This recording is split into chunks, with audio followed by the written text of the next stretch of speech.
Matt Fortuna, Irish blogger for ESPN.com. Matt, the question now, I guess, becomes, is this Kelly saying that this is my quarterback for the rest of the year, or is this just a week 2 thing? I think it's as close as you're ever going to hear Brian Kelly say those words. Obviously, everything's pending a good or bad performance this week. But you got to remember, Everett Golson's his guy. He's the first guy at that position that Kelly officially recruited since coming to Notre Dame. And his debut went about as smoothly as possible, as smoothly as you could have hoped for on this past Saturday. So I think he's in Golson's corner for now. You know, similarly, in a situation for Golson, you have running backs, Theo Riddick, George Atkinson III. Sierra Wood is still suspended, and they performed very well in week 1.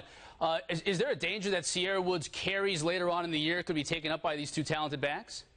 Oh, definitely. It happened last year when Jonas Gray, who graduated, came on strong late in his senior year. Sierra went from the first guy to, I wouldn't say the second guy, but kind of the 1B to Gray's 1A. I think that's certainly a possibility given how well Theo Riddick has performed through the spring and especially in week 1 last week.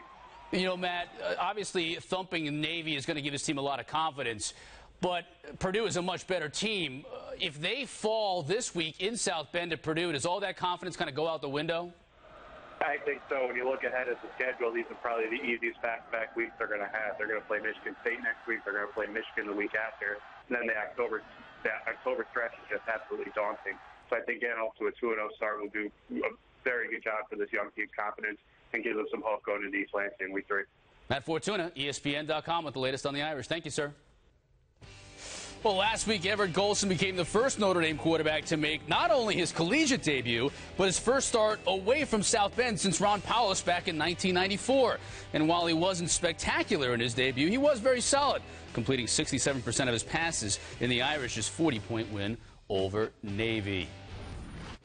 Trevor Maddich, Robert Smith, along with Chris Cotter here on the College Football Live. All right, Trevor, I'll ask you this. Why does Brian Kelly make this decision right now to make Golson his starting quarterback? Because he must get him to be a quarterback, a passer. I sat with Kelly at Notre Dame during the offseason and talked to him about his young quarterback, Everett Golson. And he said, among other things, he's an outstanding thrower. And then he moved on with the conversation. But I caught that distinction. I said, well, thrower. What about passer? And Kelly smiled at me and said, you know, that's what we're working on, to get him to manage games like a quarterback. That's when he will become a passer. And they need to get him reps so he gets there. You know, Robert, Tommy Rees is back. That's your experienced quarterback. He's been in big games. We talk about this schedule. It's a really tough schedule. So, Kelly, to your point, it looks like he might be looking a little bit more toward the future. Well, and I think it's not dissimilar from what we see down at Florida with the decision to go with Jeff Driscoll.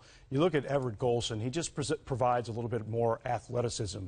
Maybe not the best pure quarterback. And even he said after the game his mechanics weren't perfect, and I'm sure that Coach Kelly is trying to keep his expectations down a little bit and trying to keep his head a little bit under control, because you don't want to just go out and praise a young player like that. There's always something more to work on, and you could see in that game the mechanics weren't there, the throws were a little high, throws are a little behind. You need to get that guy in there, get him comfortable, but down the road, he's the kind of guy that when things break down, he can really do something with his legs, and that's a dimension that the other quarterbacks just don't have.